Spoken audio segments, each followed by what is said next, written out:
everyone, how are you? I hope you all are fine. So today we are going to start new lecture of कार्बिन. तो आज के class में हम लोग नया टॉपिक के ऊपर डिस्कस करेंगे, दैट इज की टाइप्स ऑफ कार्बिन. तो कार्बिन का ऑलरेडी हम लोग एक इंट्रोडक्शन लेक्चर ले चुके हैं जिसमें कि हम लोग कार्बिन के बारे में इंट्रोडक्शन देखे हैं कि कार्बिन होता क्या है. आज के क्लास में हम लोग बात करेंगे टाइप्स ऑफ कार्बिन. ठीक है, तो सभी लोग हेडिंग लगा लीजिए टाइप्स ऑफ कार्बिन और आपको ध्यान से सारा बातों को समझना है. एक बार समझ लीजिएगा, उसके बाद फिर आपके पास नोट्स है अवेलेबल, इसको लिख लीजिए, अपने हिसाब से पढ़िए और उसको फिर एग्जाम में लिख के आइए. तो ये इंपॉर्टेंट टॉपिक है. ठीक है, क्या जी, टाइप्स ऑफ कार्बिन, तो इसको अच्छे से पढ़ना. सबसे फर्स्ट हम बात करते हैं कि कार्बिन क्या होता है. कार्बिन जो है वो ऐसा मॉलिक्यूल्स होता है जिसमें कि कार्बन एटम्स दो मोनोवेलेंट एटम या मोनोवेलेंट ग्रुप से अटैच होता है. कैसे? कोवेलेंटली बॉन्डेड, और साथ ही साथ इसके पास टू अनशेयर्ड इलेक्ट्रॉन होता है जिसको कि हम लोग लोन पेयर बोलते हैं. तो उसको हम लोग क्या बोलते हैं? कार्बिन. और अगर मोनोवेलेंट एटम अगर आपका हाइड्रोजन हो तो वैसे कार्बिन को हम लोग बोलते हैं मिथाइलिन. क्या बोलते हैं? मिथाइलिन. और आपको एक बात और बताए थे, ये जो मिथाइलिन है वो आपका पेरेंट स्पीशीज होता है. किसका? कार्बिन का. इसी से जितना भी आगे कार्बिन होता है वो डेराइव होता है, इसी से डिफाइन होता है. तो कार्बिन का बारे में आपको पूरा हम एक लेक्चर में बताए हैं. थोड़ा सा बस हम रिकैप दे दिए कि कार्बिन होता क्या है. अब बात करते हैं कि कार्बिन का two types. First one is singlet carbene and second one is triplet carbene. क्या क्या? Singlet carbene and triplet carbene. Singlet carbene और ट्रिपलेट कार्बिन में डिफरेंस क्या है कि सिंगलेट कार्बिन में इलेक्ट्रॉन जो है आपका वो पेयर्ड होता है और यहाँ पे इलेक्ट्रॉन जो है आपका वो अनपेयर्ड होता है. इसका मतलब को समझिए. इलेक्ट्रॉन पेयर्ड का क्या मतलब है, इलेक्ट्रॉन अनपेयर्ड का क्या मतलब है. इलेक्ट्रॉन पेयर्ड का मतलब है कि आपका जो ये दो अनशेयर्ड इलेक्ट्रॉन है जिसको कि हम लोग लोन पेयर बोलते हैं वो एक ही ऑर्बिटल में प्रेजेंट होगा तो उसको बोलेंगे इलेक्ट्रॉन पेयर्ड है. और अगर दो अनशेयर्ड इलेक्ट्रॉन दो ऑर्बिटल में प्रेजेंट हो तो उसको बोलेंगे इलेक्ट्रॉन अनपेयर्ड. फिर से हम एक बार क्या करते हैं, रिकैप करते हैं. अगर आपका ये जो अनशेयर्ड इलेक्ट्रॉन है, दो अनशेयर्ड इलेक्ट्रॉन है, एक ही ऑर्बिटल में प्रेजेंट हो तो उसको बोलेंगे कि इलेक्ट्रॉन पेयर्ड है. और अगर दो ऑर्बिटल में प्रेजेंट हो ये दोनों अनशेयर्ड इलेक्ट्रॉन तो इसको हम लोग बोलेंगे कि इलेक्ट्रॉन अनपेयर्ड है. अब हम लोग पर्सनली बात करते हैं इसका डेफिनेशंस का. सबसे फर्स्ट बात करते हैं सिंगलेट कार्बिन का कि सिंगलेट कार्बिन होता क्या है.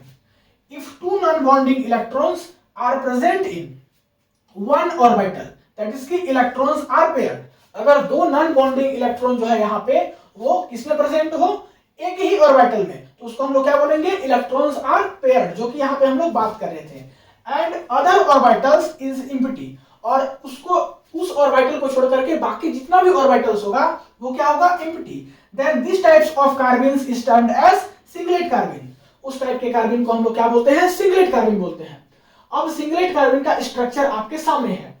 ये देखिए कार्बन है, इसके साथ दो मोनोवेलेंट एटम जुड़ा हुआ है या यहाँ पे मोनोवेलेंट ग्रुप भी हो सकता है, तो वो अभी हमारा मुद्दा नहीं है. कार्बन है, इसके साथ दो मोनोवेलेंट एटम या ग्रुप जुड़ा हुआ है. कैसे जुड़ा हुआ है? Covalently bonded. तो इसी के चलते इसको हमको दिखा है सिग्मा बॉन्ड. ये भी सिग्मा बॉन्ड है, ये भी सिग्मा बॉन्ड है.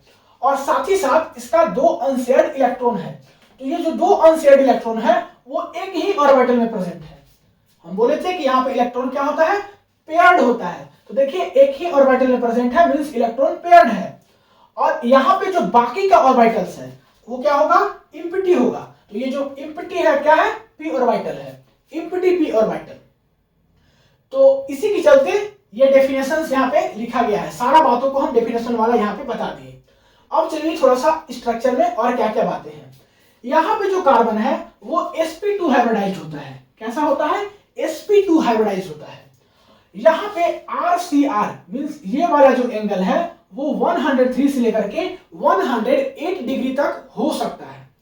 कितना से कितना, 103 से लेकर के 108 डिग्री तक. ठीक है, तो यही है आपका स्ट्रक्चर ऑफ सिंगलेट कार्बिन. अब हम लोग यहां से क्या क्या बातें ऑब्जर्व किए उसको पॉइंट्स में देखते हैं. कार्बिन्स आर प्लेनर स्पीसीज. कौन सा कार्बिन, सिंगलेट कार्बिन. सिंगलेट कार्बिन जो है आपका वो प्लेनर स्पीसीज है. इसको हम लोग प्लेनर स्पीसीज क्यों बोल रहे हैं, क्योंकि इसका जो हाइब्रिडाइजेशन है वो sp2 है। यहाँ पे आप लोग का मन करे तो लिख लेना, बिकॉज हाइब्रिडाइजेशन इसका क्या है, sp2 है।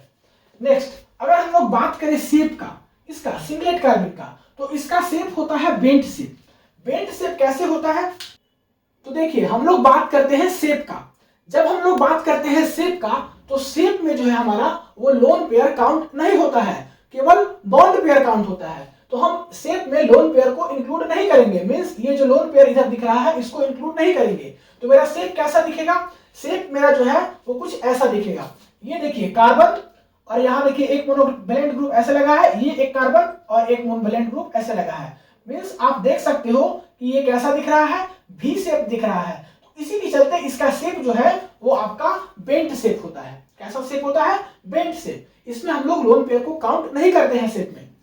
नेक्स्ट बात करते हैं, सिंगलेट कार्बन जो होता है वो डायमैग्नेटिक होता है। डायमैग्नेटिक क्यों होता है, क्योंकि यहाँ पे इलेक्ट्रॉन पेयर्ड होता है। जहां इलेक्ट्रॉन अनपेयर्ड होता है वो डायमैग्नेटिक नहीं होता है, वो पैरामैग्नेटिक होता है। लेकिन यहाँ पर तो इलेक्ट्रॉन क्या है, पेयर्ड है, तो इसी के चलते ये डायमैग्नेटिक है। कौन सा, सिंगलेट कार्बन। हर जगह हम कार्बन लिखे हैं, स्पेस कम था इसके चलते आप लोग सिंगलेट कार्बन करके लिख देना। Being diamagnetic singlet carbons are not detected by ESR spectroscopy. हम लोग इसको इलेक्ट्रॉन स्पिन रेजोनेंस स्पेक्ट्रोस्कोपी से डिटेक्ट नहीं कर सकते। नेक्स्ट बात करते हैं second type of carbon, that is की ट्रिपलेट कार्बन। ट्रिपलेट कार्बन में इलेक्ट्रॉन्स जो है वो क्या होता है, अनपेयर्ड होता है। तो इसका डेफिनेशन देखिए, if two non bonding electrons are present in different orbitals, ये जो आपका दो नॉन बॉन्डिंग इलेक्ट्रॉन्स है वो डिफरेंट ऑर्बिटल्स में प्रेजेंट होगा, means unpaired electron, then the types of carbons is termed as triplet carbon. उस टाइप के कार्बन को हम लोग बोलेंगे ट्रिपलेट कार्बन। इसका स्ट्रक्चर भी आपको दिख रहा होगा। ये कार्बन है, इसके साथ दो R ग्रुप लगा है या H ग्रुप बोल दो, जो ही बोल दो। ये क्या हो सकता है, मोनोवैलेंट एटम और मोनोवैलेंट ग्रुप तो लगा हुआ है। और साथ ही साथ दो अनशेयर्ड इलेक्ट्रॉन है जो कि अलग अलग ऑर्बिटल में प्रेजेंट है। एक px में प्रेजेंट है और एक py में प्रेजेंट है, दिख रहा होगा, एक px में और एक py में। तो यहाँ पे इलेक्ट्रॉन क्या है, अनपेयर्ड है। और ऐसे टाइप ऑफ कार्बन को हम लोग बोलते हैं ट्रिपलेट कार्बन। तो ये है आपका स्ट्रक्चर ऑफ ट्रिपलेट कार्बन। और यहाँ पे देखिए, ये जो एंगल है आपको देखने से लग रहा होगा 180 डिग्री, ठीक है। लेकिन आपको हम एग्जैक्ट डाटा के लिए बता दें कि ये वेरी करता है 136 से 180 तक। मैक्सिमम ज्यादा 180 के आसपास ही होता है, लेकिन 136 से 180 तक कुछ भी ये एंगल हो सकता है। कौन सा एंगल, LCR एंगल, ठीक है। ये देखने से कैसा लगता है हमको, लीनियर टाइप का लगता है। कैसा लगता है, लीनियर लगता है। और यहाँ पे जो कार्बन है वो sp हाइब्रिडाइज्ड है। कैसा हाइब्रिडाइज्ड है, sp हाइब्रिडाइज्ड। तो जितना भी बातें हम लोग स्ट्रक्चर में देखें उसी से कुछ कुछ पॉइंट्स जैसे यहाँ लिखे थे वही देखते हैं। Triplet carbons are linear species. देखने से लग रहा है कि ये कैसा स्पीसीज है, लीनियर स्पीसीज है। Triplet carbons are paramagnetic species. Paramagnetic क्यों, क्योंकि ये आपका इसमें क्या है, इलेक्ट्रॉन अनपेयर्ड है। दोनों में एक एक इलेक्ट्रॉन ही है, ठीक है। तो इलेक्ट्रॉन अनपेयर्ड है, तो इसके चलते ये पैरामैग्नेटिक स्पीसीज है। नेक्स्ट बात करते हैं, being paramagnetic triplet carbons are detected by ESR spectroscopy. That is की ESR का क्या फुल फॉर्म है, इलेक्ट्रॉन स्पिन रेजोनेंस स्पेक्ट्रोस्कोपी। तो उम्मीद करते हैं कि क्या होता है सिंगलेट कार्बन, क्या होता है ट्रिपलेट कार्बन, अच्छा से आपको समझ में आ गया होगा। ये सब देखिए कार्बन का बेस है, ये सब आप लोग पहले से भी पढ़े होंगे, लेकिन बस मेरा थोड़ा सा अच्छा से बताने का मतलब ये था कि जो आप पहले पढ़े हो अच्छा से वो रिवाइज हो जाए। तो कार्बन क्या होता है, कार्बन का टाइप्स आपको समझ में आ गया। अब जो है हम लोग नेक्स्ट क्लास में वो देखेंगे स्टेबिलिटी ऑफ कार्बन। क्या देखेंगे, स्टेबिलिटी ऑफ कार्बन। तो चलिए मिलते हैं अगले क्लास में, तब तक के लिए पढ़ाई करते रहिए। All the very best. Video को पॉज करके नोट कर लीजिए।